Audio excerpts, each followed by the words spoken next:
जिसके सामने माया जाल बुनने का प्रयास कर रहे हो, ये माया के स्वामी है। ये मायाधर विष्णु है ये। अच्छा, तो होते रहे। मैं तो इनकी हत्या करने आया हूँ और हत्या करके ही जाऊंगा। जाओ आप सखाओं को बचाओ, मैं इनका सामना कर लूंगा। पर कान्हा, अभी आप ही ने तो कहा था माया का स्वामी हूँ मैं।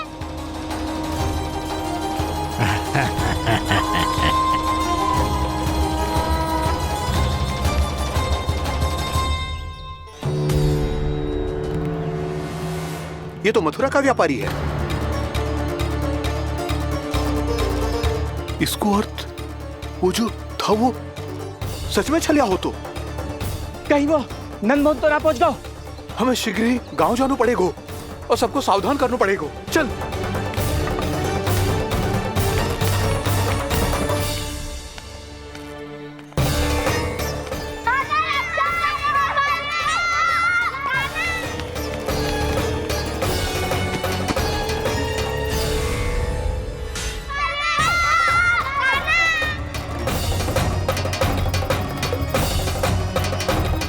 यदि तुम्हें लग रहा है कि मेरे छल के वार से बच गए हो, तो मुझसे भी बच जाओगे।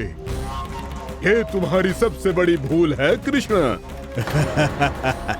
मेरे पास बहुत सारे मायावी अस्त्र हैं, जो क्षण भर में ही तुम्हें विष्णु लोक पहुंचा देंगे। तो फिर प्रतीक्षा क्यों कर रहे हो? बालक, मैं परिहास नहीं कर रहा हूँ।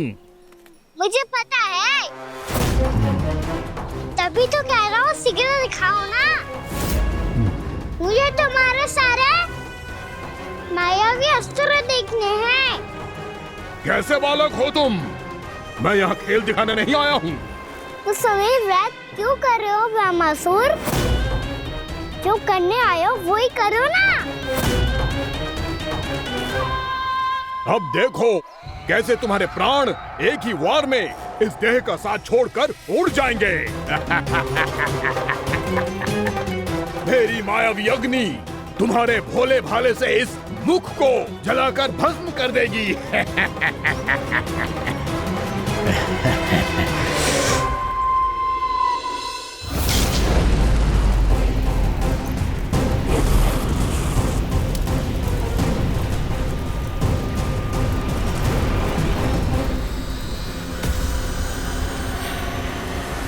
कह रही हो ब्रह्मासुर?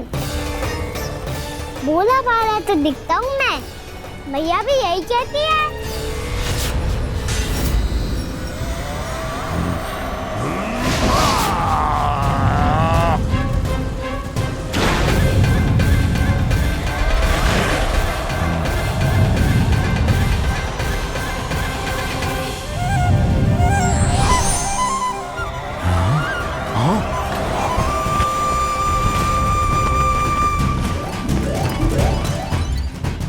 आसन को उपहार देने के लिए बहुत बहुत धन्यवाद ब्रह्मासुर। बहुत समय से खड़े खड़े थक गया था मैं।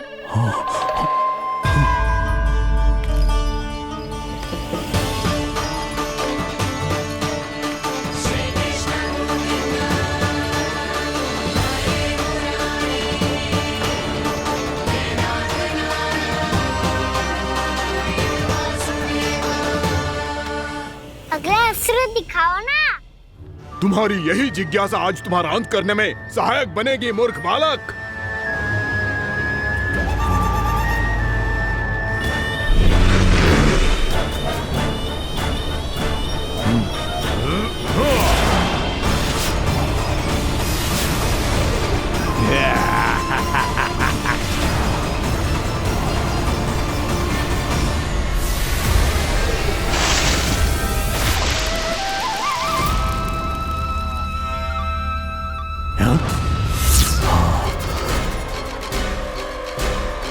अच्छा, पर प्रक्षालन करना चाहती थे तो पहले क्यों नहीं बताया? मुस्कुराना बंद करो।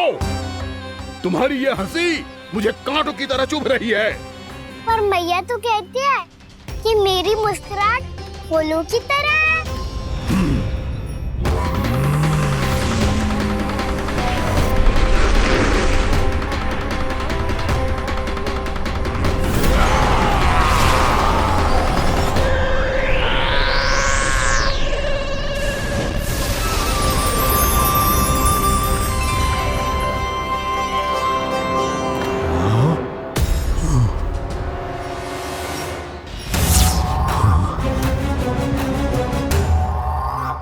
कहा था ना मेरी मुस्कुराहट बिल्कुल इन्हीं फूलों की तरह है। और तुम कर क्या रहे हो मसर? कभी आसन दे रहे हो, कभी पद प्रक्षालन कर रहे हो और अब फूल भी चढ़ा दिया है। तुम मुझ पे वार करने आए हो कि पूजा करने? तुम्हारी पूजा तो मैं अब ऐसी करूंगा कि तुम मृत्यु के बाद भी मुझे भूल नहीं पाओगे बालक।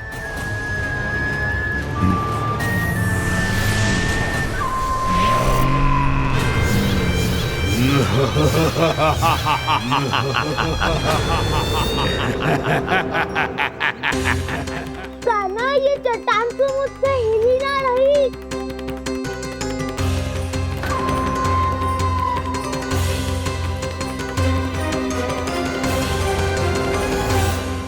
अभी कंदरा के अंदर कुछ क्षणों में ही प्राण वायु समाप्त हो जाएंगे। तुम्हारे सारे सखा एक एक कर अपने प्राण त्याग देंगे और तुम्हारा वध करूंगा मैं।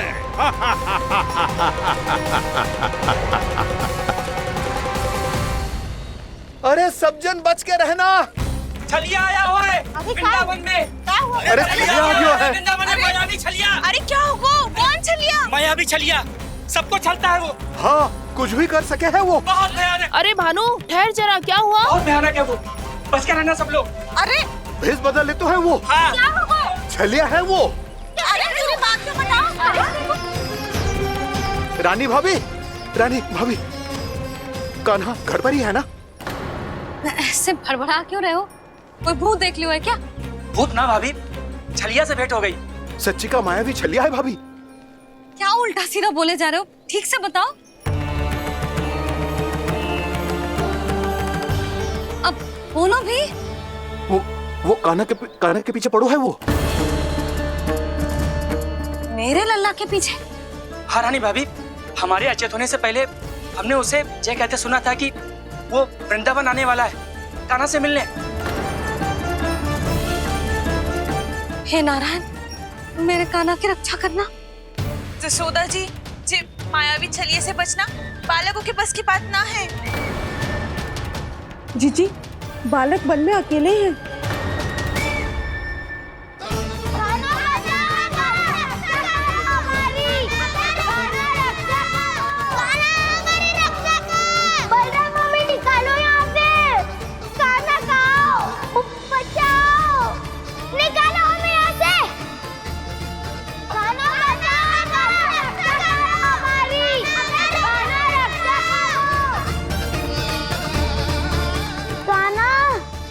चट्टान तो मुझसे हिल ही ना रही।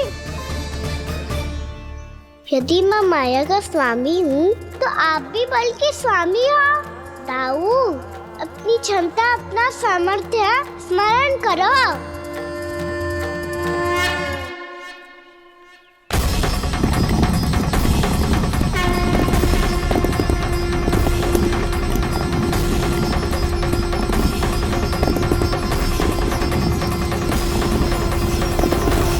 इससे पहले कि वो कंदरा का द्वार खोल के तुम्हारे सखाओं को बाहर निकाले, मैं तुम्हारे प्राण ले लूंगा कृष्ण।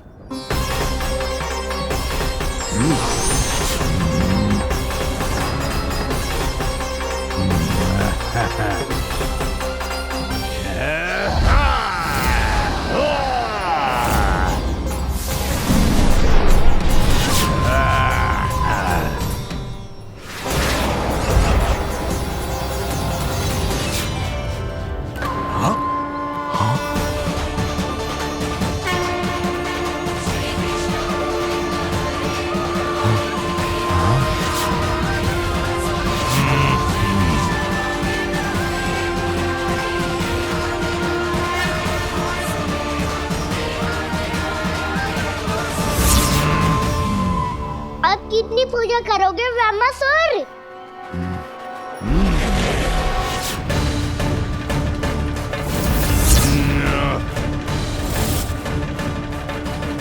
प्रभु तो खेल खिला रहे हैं इससे, और ये खेले जा रहा है विवश होकर, उनकी माया से बाध्य होकर।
जो प्रभु के सामने माया करने आया था, वो स्वयं को ही माया में उलझा हुआ पा रहा है। नारायण नारायण। लो, अब तो तुमने दंडवत प्रणाम भी कर लिया, माया भी कथा भी उपहार में दे दी। तुम चाहते क्या हो ब्रह्मासुर? मेरी शरण में आना है क्या?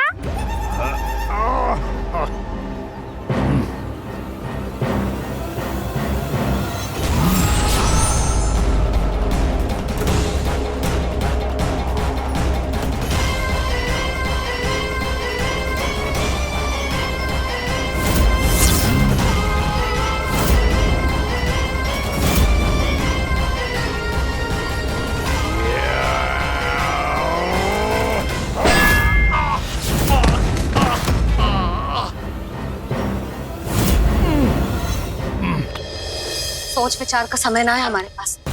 अपने बालकों की रक्षा के लिए इसी क्षण में निकलना होगा। और वो छलिया किसी का भी रूप धारण कर सकते है। सुलक्षणा तेरा, शांति तेरा या मेरा, किसी का भी रूप धारण करके हमें भ्रमित कर सकते हो। इसीलिए हमें सतर्क रहना होगा। समझ आई? चलो।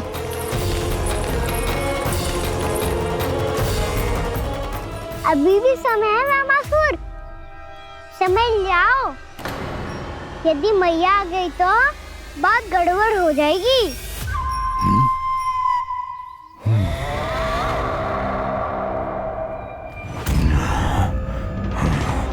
मुझसे दूध का कोई लाभ नहीं होगा। ब्रह्मासुर, स्मरण करो तुम कौन हो? मायासुर का पुत्र हूँ मैं, अपने स्वामी महाराज कंस का सेवक हूँ, और तुम्हारा हूँ मैं काल।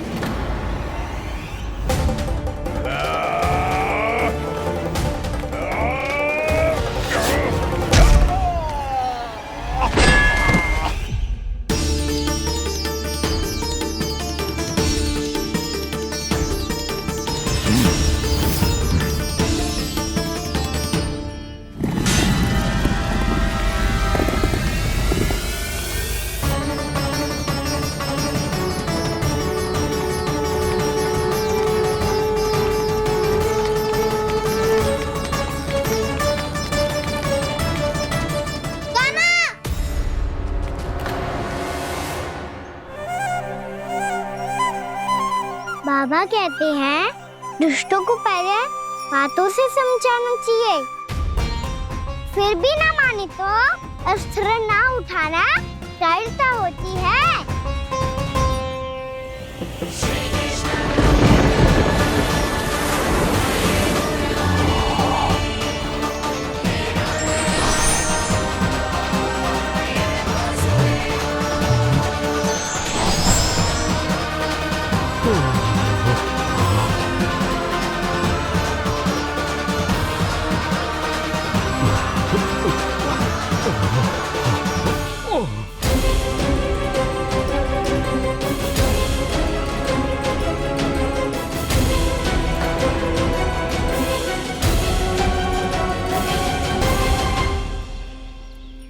पता था मुझे, अपने बाबा के स्वरूप को हानि नहीं पहुंचाओगे।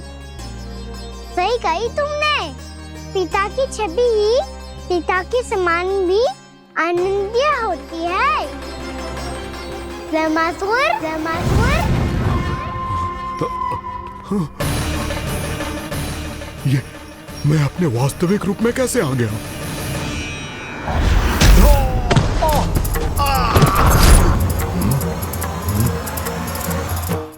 मेरे बाबा का स्वरूप नहीं लेना चाहिए था तुम्हें। मैया ने सिखाया है, भूल को क्षमा किया जा सकता है, पर जानबूझ के किए गए अपराध के लिए दंड ही एकमात्र निकाल होता है। ये बार बार अपनी मैया का नाम ले रहा है। यदि मैं वो स्वरूप लूं तो अपनी मैया पर वार नहीं कर पाएगा ये।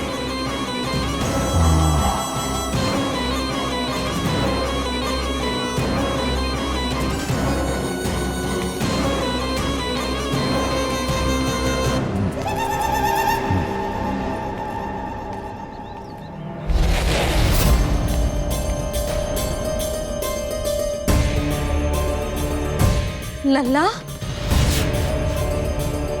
मैं तेरी मैया हूँ, अपनी मैया को मारेगा? बच गया। समझाया था, पर तुमने एक बार फिर से मूर्खता कर ही दी। इस पर तुमने पहले से भी बड़ी और पहले से भी भयंकर भूल किया ब्रह्मासुर।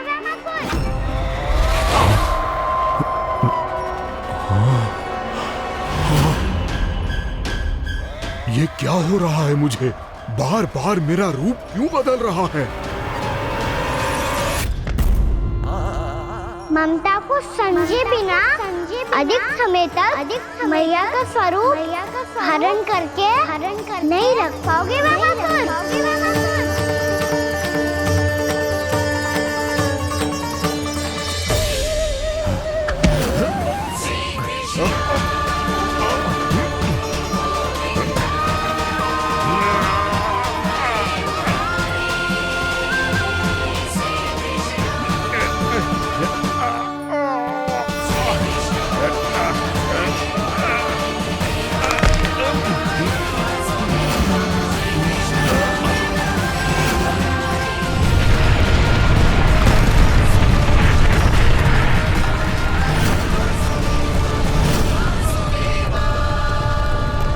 प्रभु के क्रोध से धरती भी कांपने लगी है।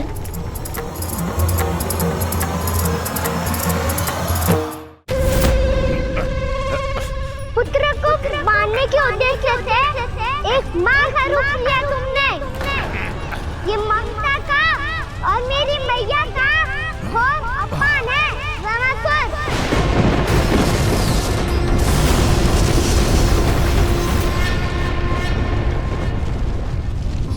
इससे पहले इस असुर के कारण निर्दोष प्राणियों का कोई अहित हो, मुझे कुछ करना होगा।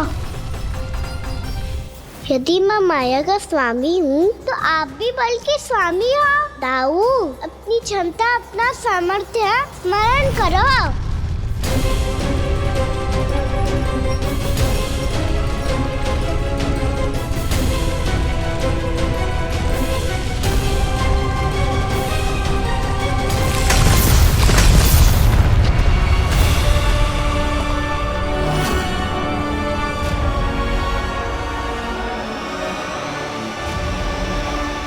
अद्भुत बल दाऊ, अद्भुत। अपने बल का उचित प्रयोग करके आपने प्राणियों को हानि होने से बचा लिया और ये भी सिद्ध कर दिया कि इस युग में आपसे अधिक बलवान और कोई नहीं होगा। आज से आप बलदेव के नाम से भी जाने जाएंगे। आज से आप बलदेव के नाम से भी जाने जाएंगे। आपके चरणों का ये चिन्ह युगों युगों तक आपके बल की कथा कहता रहेगा। बलराम का चरण चिन्ह।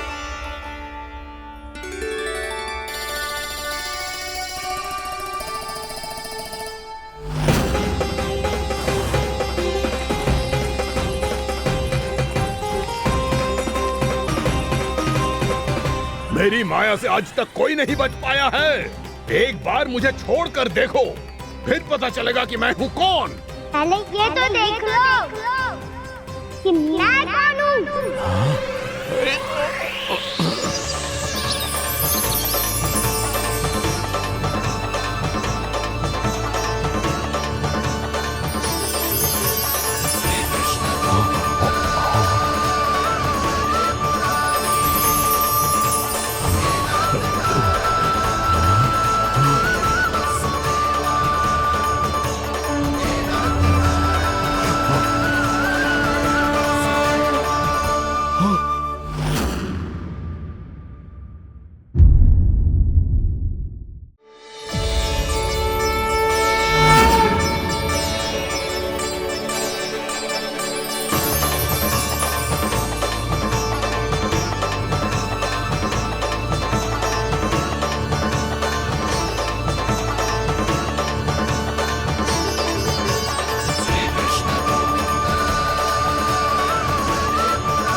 कुछ वरन आया हुआ मसूर।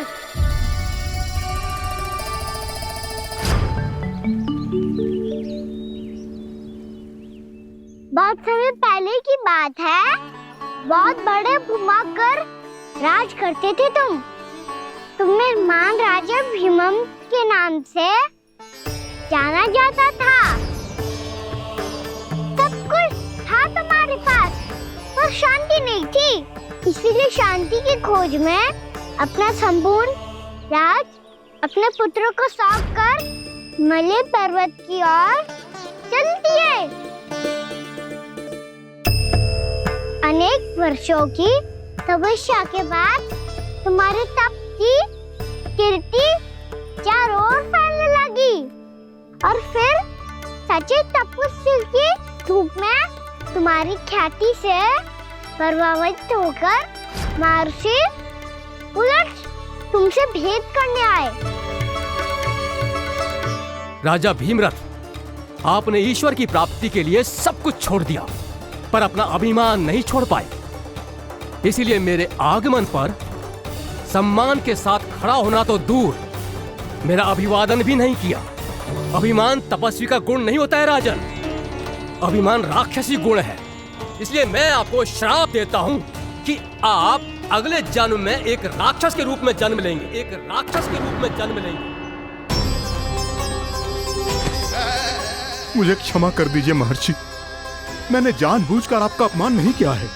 मैं तो यहाँ पर शांति की खोज में आया था। अपने भीतर के संसार में गहरे सोच विचार में डूबा हुआ था मैं।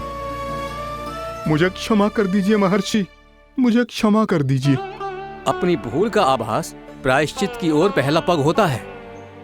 मैं अपना श्राप तो वापस नहीं ले सकता, परंतु आपको एक वचन अवश्य दे सकता हूँ। जब भी प्रभु नारायण का अवतार होगा, आपको उचित समय पे वो वरदान देंगे जिसकी आप लंबे समय से प्रतीक्षा कर रहे हैं।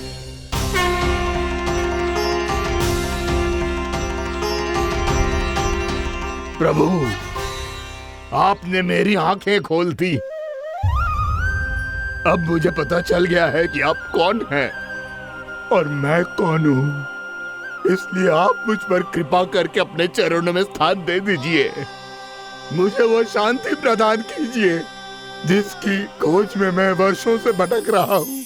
शांति तो मोक्ष में ही है, इसीलिए मैं तुम्हें मोक्ष का वरदान देता हूँ।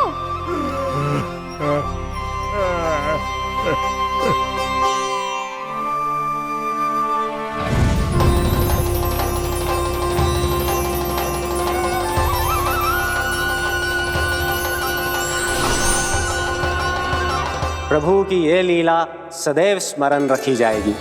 इस स्थान को इनका आशीर्वाद मिलेगा और इस कंदरा को व्योमासुर की कंदरा के रूप में पहचाना जाएगा। भविष्य में अनेक ऋषि मुनियों की शरण स्थली बनेगी ये कंदरा। ये कोई साधारण बालक ना है। ऐसा चमत्कार कोई साधारण बालक थोड़ी ना कर सकते है। तुम सत्य कह रहे थे बलराम। कान्हा सच्ची में भगवान ही है, तभी तो सब देवता इसे बसाने और इसकी ओर से युद्ध करने आते हैं। तुम सब ऐसे आंखें फाड़ के क्यों देख रहे हो मुझे?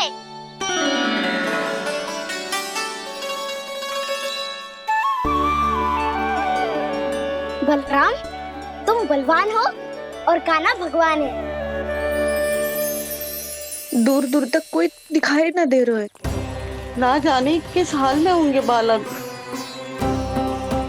कहीं हम ही तो मार्ग ना भटक गए शीघ्रता के चक्कर में। अब तो एक पग भी ना चलो जा रहे हो। जल, किसी के पास जल है क्या? कंठ तो मेरा भी सूख रहा है मौसी। भाभी, निकट ही जमुना जी है, कहूँ तो वहाँ से जल ले आओ। मैं भी जा रही हूँ भाभी, एक से भले दो। हाँ चल। शीघ्रता से आओ। हाँ।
जानकी, जानकी, क्या होगा इसे? देखो ना जी, अब छलिया की सूचना मिलते ही हम सब बालकों को ढूंढने चली गई और ढूंढते ढूंढते सबको बहुत प्यास लगी आई जी। तो जानकी जमुना जी की नदी से जल लेने गई और उसने जमुना जी का पानी पिया और उसकी जेदशा हो गई। बालक कहाँ है? वो ठीक तो है ना? ऊपर से सब ठीक है, पर भीतर से बहुत भयभीत है सब। जानकी तो बिल्कुल नीली पड़ गया है, लग तो है विष फैल गया है इसको पूरे तन में। मथुरा के सर्वश्रेष्ठ विदेह जी को बुलाए गए हैं उसके उपचार के लिए। जैसे ही इसने जल को मुंह से लगाया, जे गिर पड़ी, चटपटाने का अवसर भी ना मिलो। हाँ वैद्य जी, और निकटी मृत पशु भी पड़े हुए थे। हाँ, मैंने भी अस्थियां देखी थी। इसका तो यही अर्थ हो सकता है कि समस्या वहाँ के जल में ही हो। वैद्य जी, आप रोगी की नाड़ी पे ध्यान दो ना। जे गोपिया क्या कह रही है उसे सुनने की आवश्यकता ना है। जब तक विष के कारण का पता नहीं चल जाता, हम उपचार कैसे कर सकते हैं रानी जी? जी, वो निकट ही यमुना जी में एक विशेष क्षेत्र है, जे सब उसी के जल की बात कर रहे हैं। तब तो ऐसा भी हो सकता है कि किसी विषैले सर्प के काटने का प्रभाव हो। पर सर्प के काटने का चिन्ह ना है उसके तन पे। सर्प जब काटता है तब उसके दांत के चिन्ह बन जाते हैं। मुझे पता है, बड़े बड़े सर्प को काटते हुए देखो है मैंने।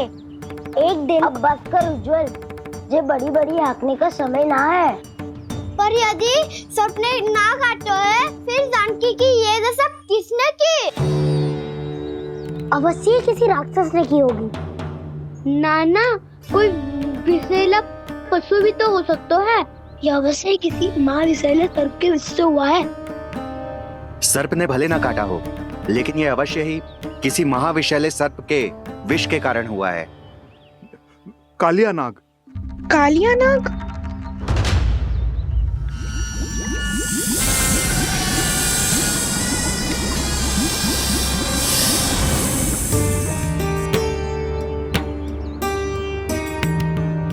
संकेतों से तो ऐसा लगता है कि जानकी ने कालिया नाग के क्षेत्र के विशाल जल पी लियो है। कालिया नाग एक लोक श्रुति है, कल्पना में गढ़ी हुई एक कथा, और कछु न है। हमें जाके पता लगाना पड़ेगा। पर हमें वहाँ जाने से मना क्यों है ना बड़ों ने? उज्जवल सही कह रहे हो है। इस समय जानकी के स्वार्थ से अधिक महत्वपूर्ण और कछु ना है। जानकी हमारे लिए ही जलाने गई थी जी, ना मैं उसे जाने देती ना जैसा वो तो। वैद्य जी आप शीघ्र कछु करो, कैसे भी कछु भी करो, पर इसके प्राण बचा लो। यशोदा, धैर्य रखो, श्री नारायण पर विश्वास रखो, वो सब ठीक कर देंगे।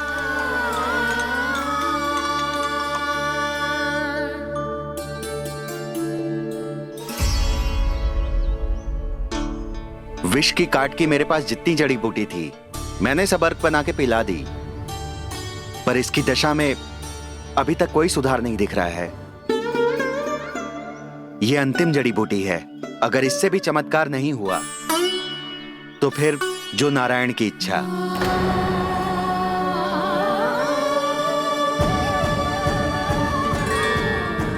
पर कोई तो उपाय होगा जानकी को बचाने का। कान्हा, यदि तुझे किसी औषधि के बारे में पता है हमें बता दे, हम जाके ले आएंगे।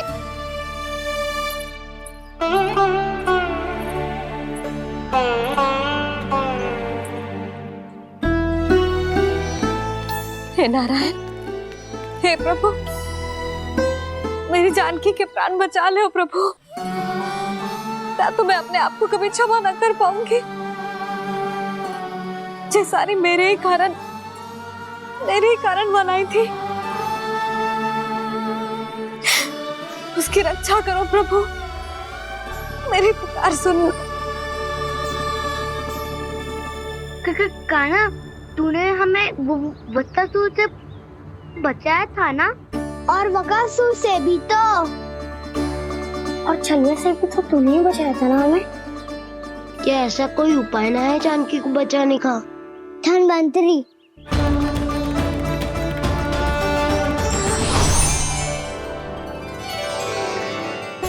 मैं आ गया हूं प्रभु, चिंता मत कीजिए, आपके आदेश का पालन अवश्य होगा। यशोदा मैया,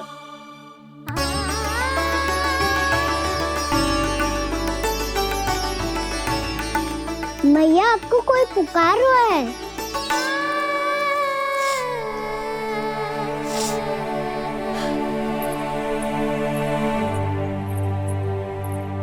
चिंता मत करो मैया, अब धन्वंतरी जी आ गए हैं और सब संभाल लेंगे। धन्वंतरी जी कौन है? जिन्होंने संसार का आयुर्वेद दिया, आरोग्य के देवता, वे श्री नारायण के अवतार।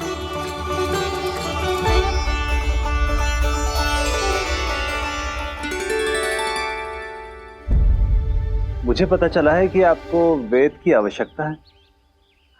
हाँ हाँ, भीतर आइए। आइए आइए वैद्य जी, जी रहे। मथुरा का सर्वश्रेष्ठ वैद्य अर्थात मैं यहाँ आ चुका हूँ और रोगी को जितनी औषधि की आवश्यकता थी सब दे चुका हूँ। निश्चित रूप से आपने विष की काट के लिए बहुत ही उत्तम अर्क तैयार किया है, इसीलिए किसी और वैद्य की आवश्यकता नहीं है। किंतु आप अकेले कितना कुछ करेंगे वैद्यराज, मुझे अपना सहायक ही बना लीजिए। पर जो करना था मैं पहले ही कर चुका हूं। हाँ, वो तो आप कर चुके हैं, बस रोगी के तन से विष निकालना शेष है ना वैद्यराज? हाँ हाँ, बस वही शेष है। इनके रक्त को विष रहित करने में मैं आपकी सहायता करूंगा। पहले ये संजीवनी मानी जाने वाली इन लाल फूलों की बूटी को भी घिसना है ना?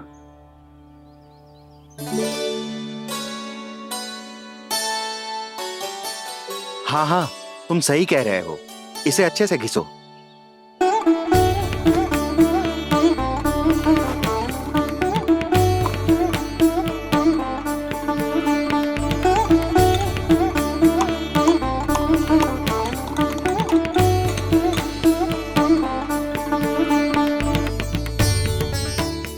ये नीले फूलों को भी तो मिलाना है ना। हाँ हाँ, अच्छे सहायक बन सकते हो तुम, ऐसे ही श्रम करते रहो।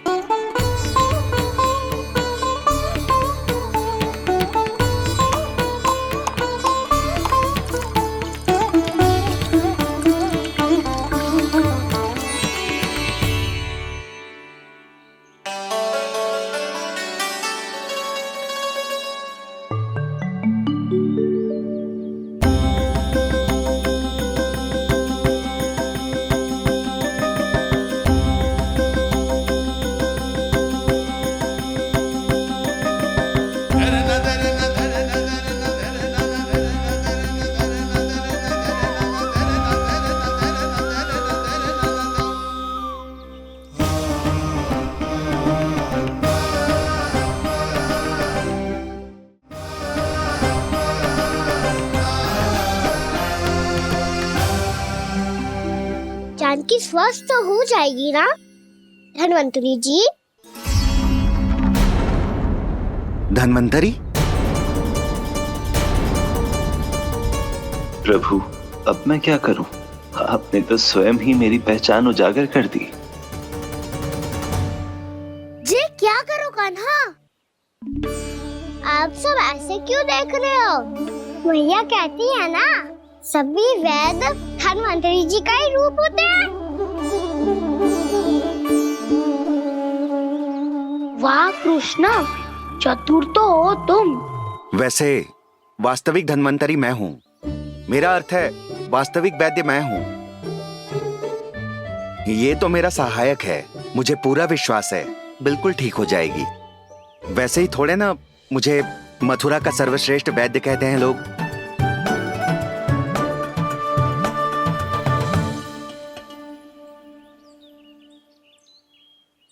जसोदा भाभी,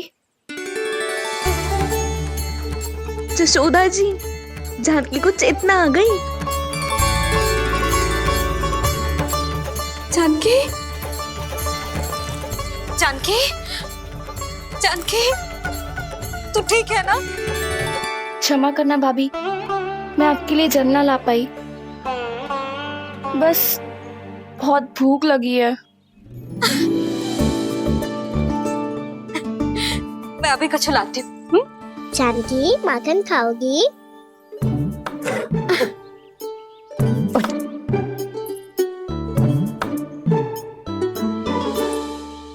आजा, तू ही खिला दे लल्ला।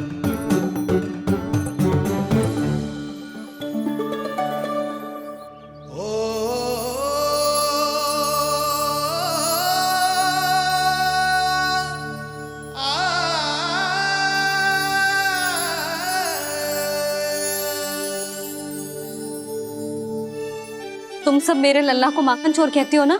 आज देखो, अपना ही माखन जानकी को खिला रहे है।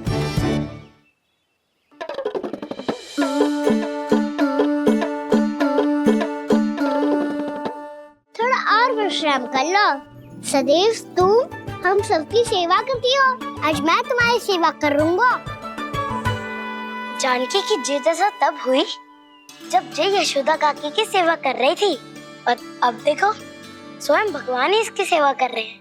जानते हो इससे क्या सिद्ध होता है? जो भी यशोदा मैया की पूजा करेगा, अर्थात अपने माता पिता की सेवा करेगा, उनके साथ सम्मान से व्यवहार करेगा, ईश्वर स्वयं उसका ध्यान रखेंगे। कभी धन्वंतरी के रूप में तो कभी स्वयं कान्हा के रूप में। भक्त और भगवान का देखो कैसा ये अनुराग, स्वयं करे सेवा प्रभु, अद्भुत गोपी का भाग्य। प्रभु इन सब पृथ्वीवासियों से कितना घुल मिल गए हैं। ना तो ये प्रभु को भगवान मानते हैं और ना ही प्रभु अपने आप को इनसे सर्वश्रेष्ठ समझते हैं। अपने आचरण से ये सिद्ध कर रहे हैं कि ये सभी में हैं और सभी इनका ही अंश है।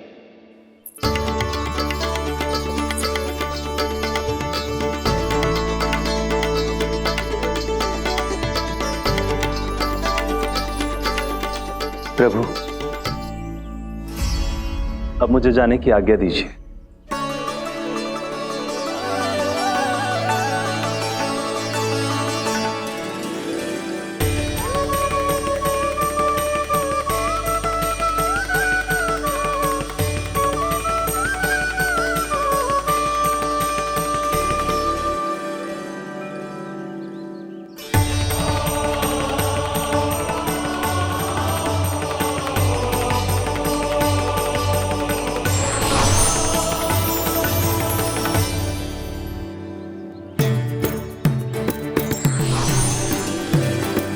कान्हा ने तो सच्ची में धन्वंतरी जी को बुला लिया था।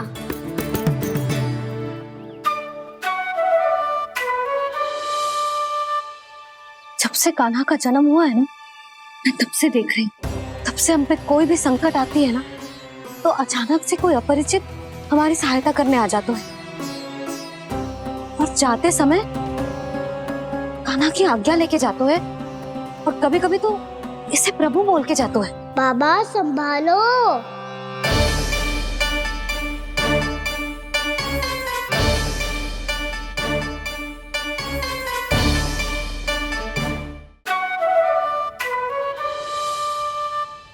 जब से कान्हा का जन्म हुआ है ना, मैं तब से देख रही हूँ, तब से हम पे कोई भी संकट आती है ना, तो अचानक से कोई अपरिचित हमारी सहायता करने आ जाते हैं, और जाते समय कान्हा की आज्ञा लेके जाते हैं, और कभी कभी तो इसे प्रभु बोल के जाते हैं। बाबा संभालो। यशोदा, इस जानकी को चढ़ो है और विचित्र विचार तुम्हारे मन में है। अरे सब जानते हैं कि हमारा परिवार राजसी, तुम्हें पता ना चलते होगा, पर हमारे कान्हा को सब राजकुमार ही समझते हैं देखकर। इसीलिए उसे सम्मान देने के लिए सब ऐसा ही करते हैं, और कोई बात ना है।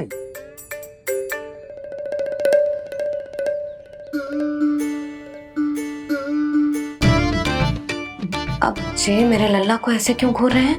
बुरी दृष्टि लगाएंगे क्या? वैद्यराज जी, आपके सहायक तो गए, अब आप यहाँ क्यों? वो क्या है ना, मैं अपने रोगी का निरीक्षण करके पूरी तरह से संतुष्ट होकर ही जाता हूँ।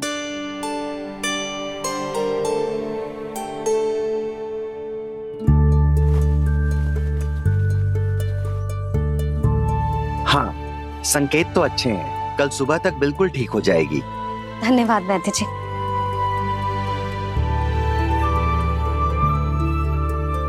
बस तो फिर हम कल पकड़न पकड़ाई खेलेंगे जानकी।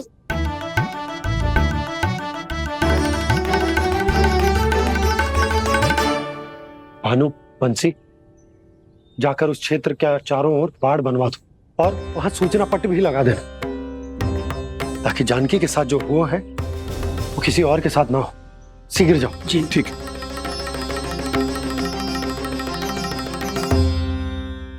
और सूचना पट लगवाने से समस्या का समाधान नहीं होगा बाबा। निर्दोष पशु सूचना पट देखकर भी कुछ समझ नहीं पाएंगे।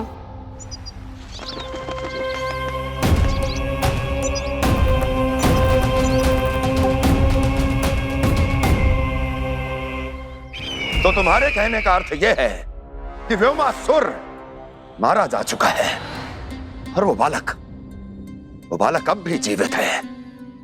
हाँ महाराज, मैंने गोप बालकों को कहते सुना था कि कृष्ण ने छलिया को मोक्ष दे दिया है, पर वृंदावन सुरक्षित नहीं है महाराज। वो एक बहुत बड़ी समस्या से जूझ रहे हैं। कैसी समस्या? गांव के निकट क्षेत्र में किसी विषैले सर्प का निवास है। उसके विष का प्रभाव इतना भयानक है महाराज, जैसे विष ना हो, स्वयं हलाहल हो। मेरी कोई भी औषधि रोगी का उपचार नहीं कर पा रही थी। निकट के क्षेत्र में कहां है वो सर्प?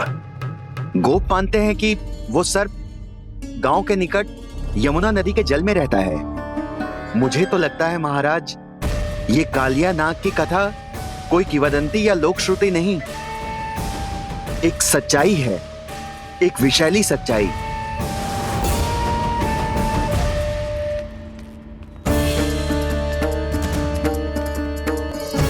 कालिया का सामना करने का समय आ गया है, पर उससे पहले मुझे बुलाना होगा उन्हें।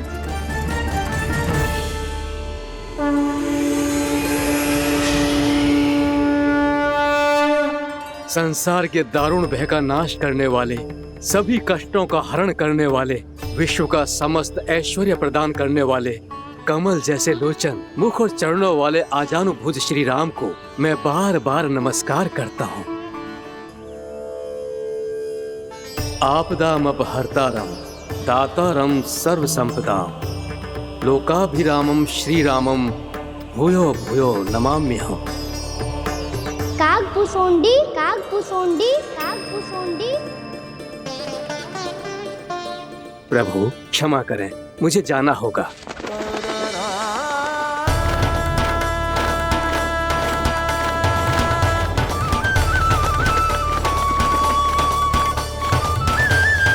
प्रणाम प्रभु। अनेक बार मैं आपके दर्शनों के लिए आया प्रभु। कभी नंद भवन के झरोखों से आपके दर्शन करके चला जाता था, तो कभी दूर किसी वृक्ष की आड़ से आपको निहार लिया करता था। आज आपने स्वयं मुझे बुलाकर धन्य कर दिया प्रभु।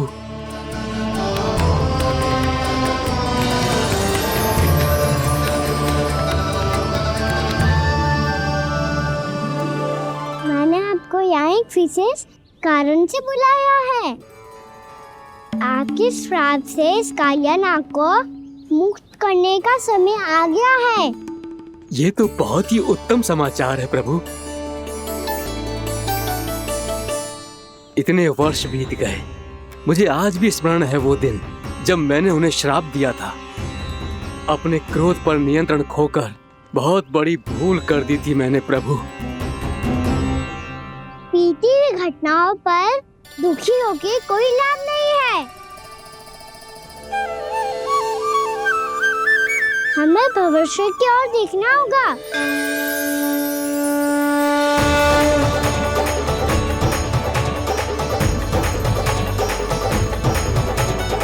आदेश कीजिए प्रभु, क्या आज्ञा है आपकी? जब मैं कालिया नाग का सामना करने जाऊं, तो आप यहीं रहिएगा। आपको अपने आप पता चल जाएगा कि कब क्या करना है। और हाँ, लौटते जाते समय नारद मुनि से कहिएगा, वो आकर मुझसे भेंट करे। अवश्य प्रभु, प्रणाम। क्या इसने सच्ची में देवर्षि नारद को बुलाया है?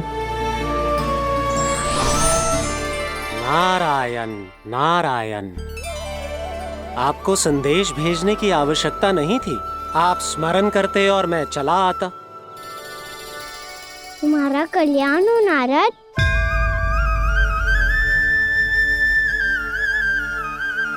मैंने तुम्हें एक विशेष कार्य के लिए बुलाया है। आज्ञा दीजिए प्रभु। तुम्हें एक बार फिर कंस से भेंट करनी होगी। विचार कीजिए महाराज, क्या आप बिना किसी शंका के कह सकते हैं कि कौन सी पंखुड़ी पहली है और कौन सी आठवीं? उस दुष्ट से भेंट करना स्वयं कीचड़ में उतरने के समान है प्रभु। कमल पुष्प प्राप्त करना हो तो कीचड़ में उतरना पड़ता है नारद। आपका आदेश तो मैं स्वप्न में भी नहीं टाल सकता प्रभु। कंस कालिया नाग के बारे में जान गया है, पर वो उसका सामना करने का साहस नहीं कर पाएगा। मैं आतुर हूँ प्राप्ति, मूर्ख नहीं। मेरी बुद्धि फिर नहीं गई है। मैं स्वयं उस कालिया जैसे महाविशैले सर्प के सामने खड़ा हो जाऊं और अपने ही काल को आमंत्रित कर लूं। तो फिर अपने लाभ के लिए उसका प्रयोग करने का कोई और उपाय सोचिए स्वामी। कुछ ऐसा कीजिए कि यमुना नदी का पूरा जल विशैला हो जाए और वृंदावन वासी उसका उपयोग करे, और आपका काल कहलाने वाला वो बालक स्वयं काल के गाल में चला जाए। उत्तम उत्तम सुझाव है प्राप्ति। अब मुझे उस कालिया तक पहुंचने का मार्ग ढूंढना होगा, उसको विवश करने का कोई उपाय ढूंढना होगा, क्योंकि व्यक्तिगत रूप से उससे भेंट करना असंभव है, असंभव। आप सही कह रहे हैं प्रभु। कंस में उतना सामर्थ्य नहीं कि वो कालिया नाग का सामना स्वयं कर सके। वैसे तो कालिया गरुड़ देव का भी सम्मान नहीं करता, तो फिर वो कंस का सम्मान क्यों करेगा भला? नहीं करेगा, पर कंस तुम्हारा सम्मान अवश्य करेगा। नारद तुम्हारी बातें भी सुनेगा और मानेगा भी। ये मेरी योजना का बहुत ही महत्वपूर्ण भाग है। तुम कंस के पास जाओ और कहो कि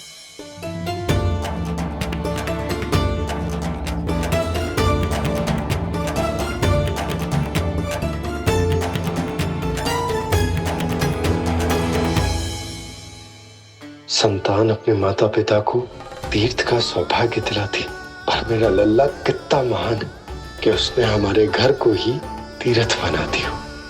ऐसा तीर्थ जहां मेरी आंखों के सामने भक्त और भगवान का मिलन हो रहा है। जो आज्ञा प्रभु।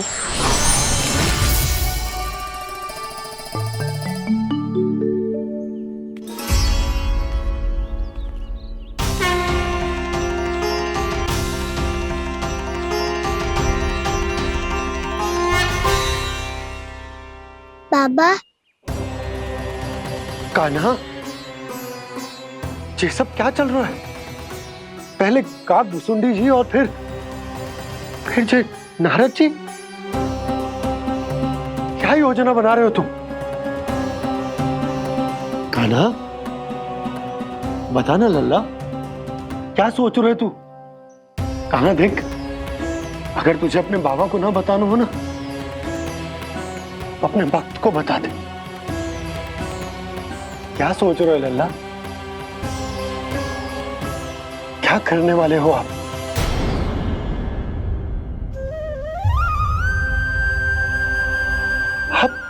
आप इतने दुखी क्यों हो? कान्हा, कान्हा, क्या होगा? क्योंकि मुझे आभास हो गया है बाबा, समय आने वाला है। कौन सा समय आने वाला है लल्ला? शीघ्र सब कुछ बदलने वाला है। भैया को मेरा सत्य पता चल जाएगा बाबा।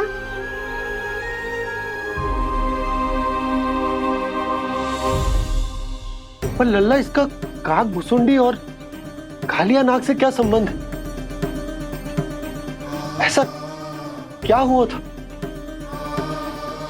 और क्या होने वाला है?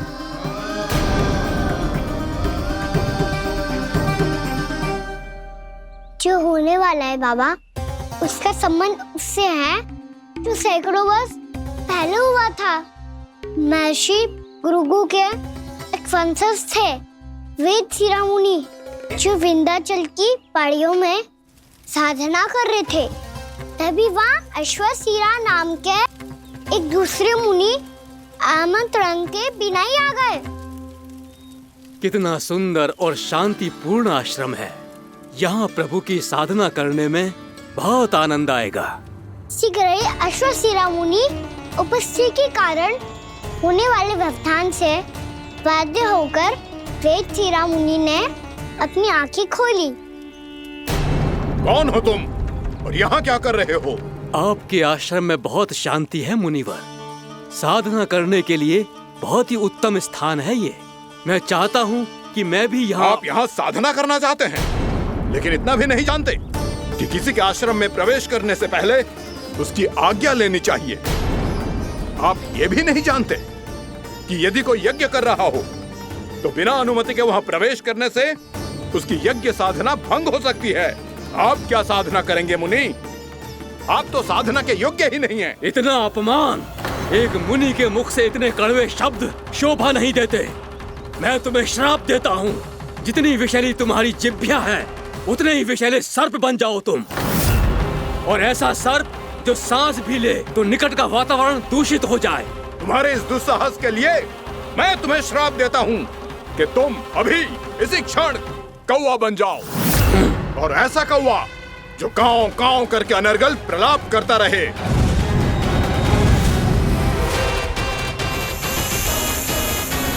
ये मैंने क्या किया?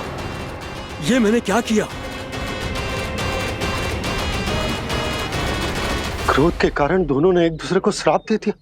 पर दोनों ही मेरे भक्त थे, और भगवान होकर मैं अपने भक्तों को इतनी कठिनाई में कैसे देख सकता था। इसीलिए जिस संकट में उन दोनों ने अपने आप को फंसा लिया था, उसका समाधान करने में मैं उनके पास गया।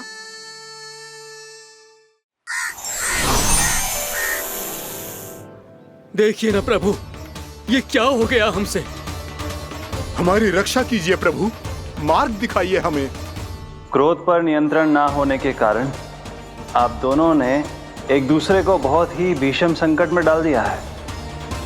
अब दोनों ही तपस्वी, तप के बल से दिए गए आपके श्राप को लौटाना भी संभव नहीं है। प्रभु कोई तो उपाय होगा, हम आपके शरण में हैं प्रभु। अपराध तो हमसे हुआ है प्रभु, पर अब आपसे ही आशा है। कुछ ऐसा कीजिए भक्त वत्सल, जिससे हम दोनों के श्राप का प्रभाव कुछ कम हो जाए। आप दोनों ही मेरे भक्त हैं, इसलिए आपकी पीड़ा का निवारण करने का एक उपाय है मेरे पास।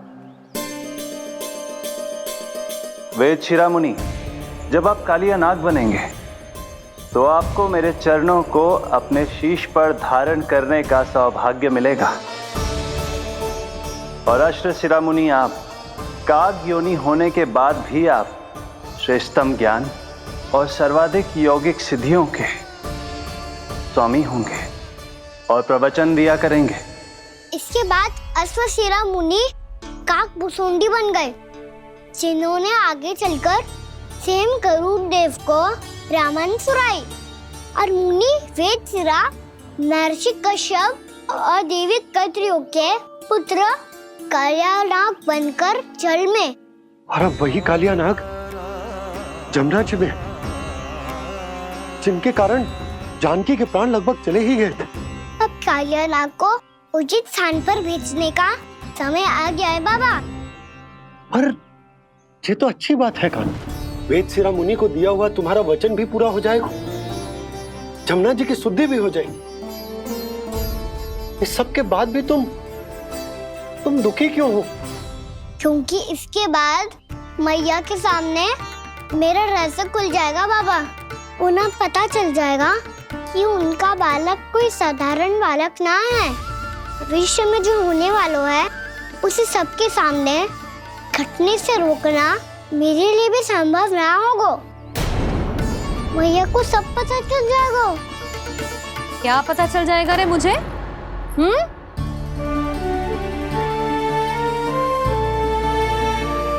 यही कि सबसे अधिक प्रेम मैं आपसे ही करता हूँ। अब बस भी कर, चलो भोजन के लिए बुलाने आई थी तुम दोनों को। भूखा थोड़े ना रहने दूंगी अपने लल्ला को, मेरा लल्ला दुर्बल हो जाएगा ना। आप खिलाओगे तो ही खाऊंगा। हाँ ठीक है, मैं ही खिलाऊंगी। अब चल, आओ जी चल।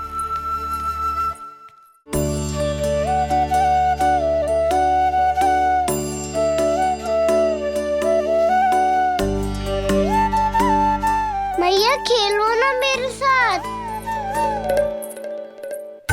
मैया सुनो ना, मेरी बात ना मानोगी? अभी बहुत कार्य पड़े लल्ला, देख जानकी को औषधि भी देने जानो है ना। औषधि मैं दे दूंगा, फिर तो खेलोगी ना आप मेरे साथ। पिछले कुछ दिनों से अपनी मैया का अधिक से अधिक प्रेम पाने का प्रयास करो है कान्हा।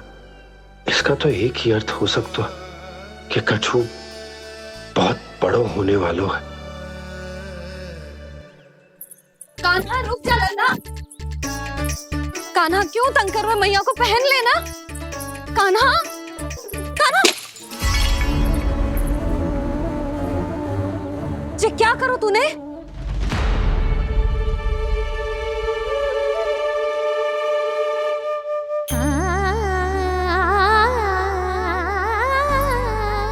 अच्छा ठीक है, अब मुंह लटकाने की आवश्यकता ना है। ये ले।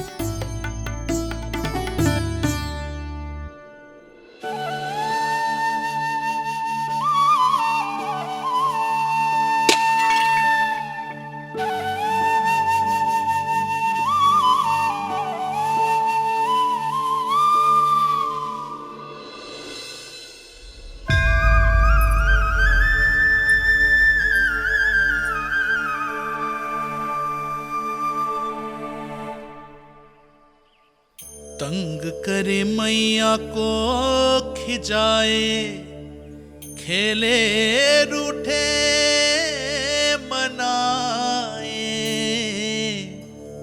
लीला अनोखी करके शरारत, कान्हा दंड भी पाए।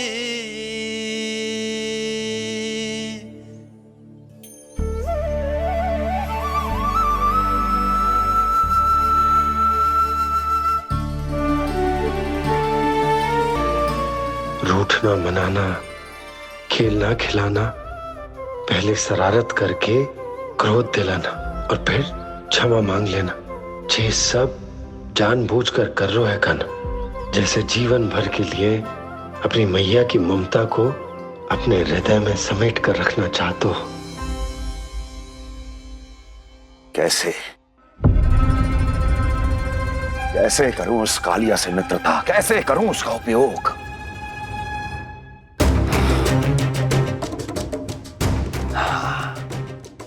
उस पर आक्रमण कर देता हूं और उसे किसी ना किसी तरह से यह विश्वास दिला देता हूं कि यह आक्रमण उस विष्णु अवतार ने किया है।